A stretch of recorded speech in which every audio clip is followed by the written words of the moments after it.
रहमतुल्लाह। Grade 12 mathematics में chapter number 6 integration. और इंटीग्रेशन की जो फर्स्ट एक्सरसाइज है 6.1 ऐसे हम स्टार्ट कर रहे हैं।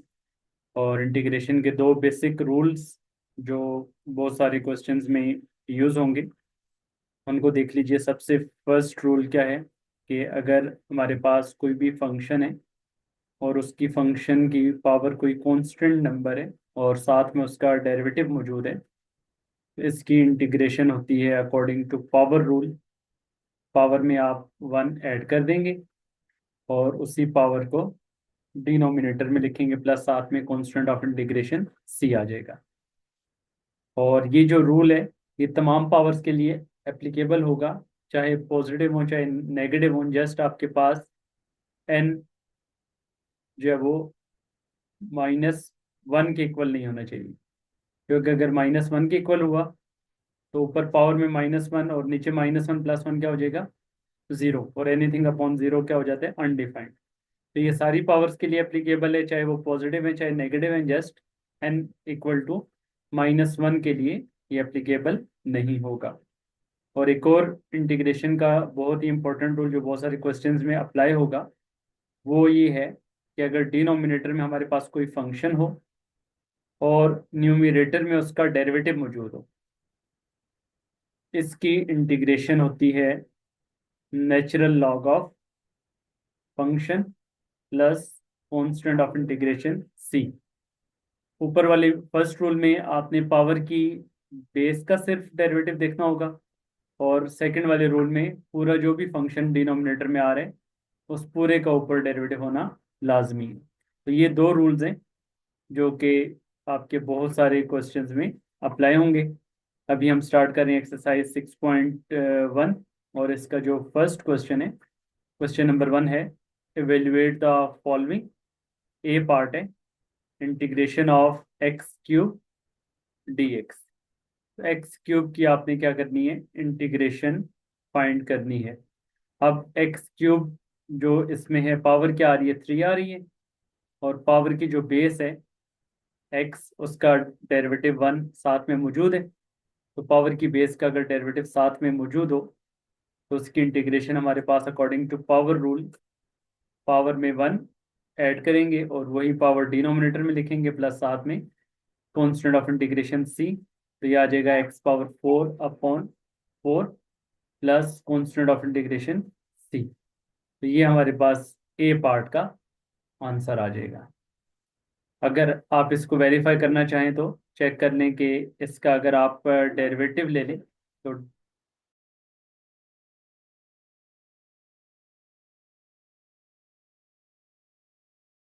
अच्छा, अब इसमें अगर आप चेक करना चाहें कि इसका जो डेरिवेटिव है x⁴/4, तो x⁴/4 का डेरिवेटिव अगर आप रफ वर्क में चेक करें तो यही बनेगा जो कि जिसका आपने इंटीग्रेशन फाइंड कर रहे थे। तो x⁴/4 का डेरिवेटिव क्या होगा, 1/4 को छोड़ के x⁴ का डेरिवेटिव 4x³ और 4 कट जाएगा, बेस का 1।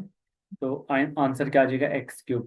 तो ये वही फंक्शन है जिसका आपने इंटीग्रेशन फाइंड की है। तो ये हमारा ए पार्ट हो गया। अब इसका जो बी पार्ट है उसे देख लीजिए।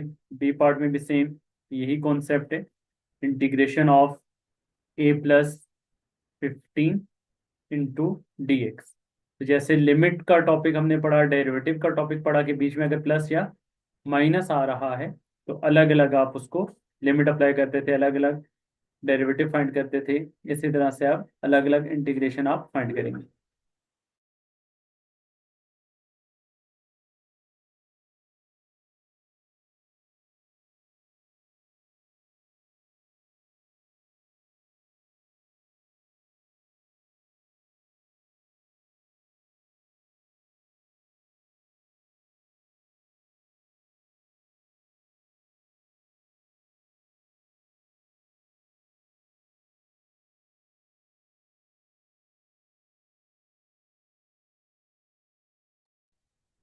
इसमें भी आप अलग अलग इंटीग्रेट कर देंगे। ए का अलग इंटीग्रल आ जाएगा प्लस 15 का अलग इंटीग्रल आ जाएगा।